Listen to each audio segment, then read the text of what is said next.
ஊழியர் வைப்பு நிதி அமைப்பில் உறுப்பினராக உள்ளவர்களுக்கு ஒரு அதிர்ச்சி தகவல்.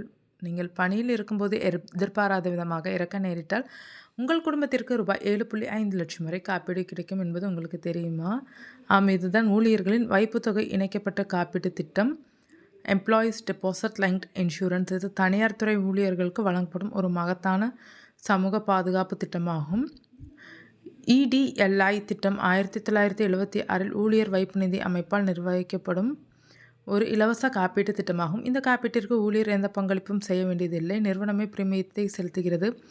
குறைந்தபட்ச பலன் ரூபாய் 2.50 லட்சம், அதிகபட்ச பலன் ரூபாய் 7.50 லட்சம். ஊழியர் பணியில் இருக்கும்போது இயற்கை மரணம், விபத்து அல்லது நோய் காரணமாக இருந்தால் அவருடைய நாமினி அல்லது சட்டப்பூர்வ வாரிசுக்கு இந்த தொகை வழங்கப்படும். முன்பு ஒரு ஊழியர் ஒரு வருட தொடர்ச்சியான சேவை நிறைவு செய்யவில்லை என்றால் இடிஎல்ஐ பலன் கிடைப்பதில் சிக்கல் இருந்தது. ஆனால் தற்போது திருத்தங்கள் செய்யப்பட்டு குடும்பங்களுக்கு பெரும் நிம்மதி அளிக்கப்பட்டுள்ளது. ஒரு ஊழியர் ஓராண்டு தொடர்ச்சியான சேவையை கூட நிறைவு செய்யாமல் இருந்தாலும் அவரது நாமினிக்கு குறைந்தபட்சம் ரூபாய் 50,000 காப்பீடு தொகை கிடைக்கும். 2 வேலைகளுக்கு இடையே 2 மாதங்கள் வரை இடைவெளி இருந்தாலும் அது தொடர்ச்சியான சேவையாகவே கருதப்படும். இதனால் அதிகபட்ச காப்பீடு பெறுவதற்கான வாய்ப்பு அதிகரிக்கிறது. ஒரு உறுப்பினர் கடைசியாக பங்களிப்பு செய்த தேதியிலிருந்து 6 மாதங்களுக்குள் இருந்தாலும் அவருடைய பெயர் பிஎஃப் பட்டியலிலிருந்து நீக்கப்படாமல் இருந்தால் இடிஎல்ஐ பலன் கிடைக்கும். இது முன்னர் பலருக்கு மறுக்கப்பட்டது.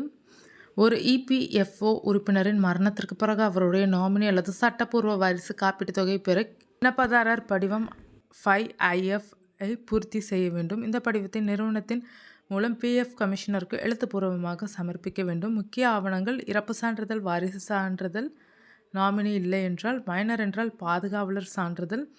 முறையாக பூர்த்தி செய்யப்பட்ட விண்ணப்பம் மற்றும் ஆவணங்கள் சமர்ப்பிக்கப்பட்ட நாளிலிருந்து 20 நாட்களுக்குள் காப்பீடு தொகை நாமினியின் வங்கி கணக்கிற்கு மின்னணு பரிமாற்றம் மூலம் செலுத்தப்பட வேண்டும். இபிஎஃப் ஓய்வூதியம் மற்றும் இடிஎல்ஐ ஆகிய 3 பலன்களையும் பெறுவதற்கு ஒரே கூட்டு விண்ணப்ப படிவத்தையும் பயன்படுத்தலாம்.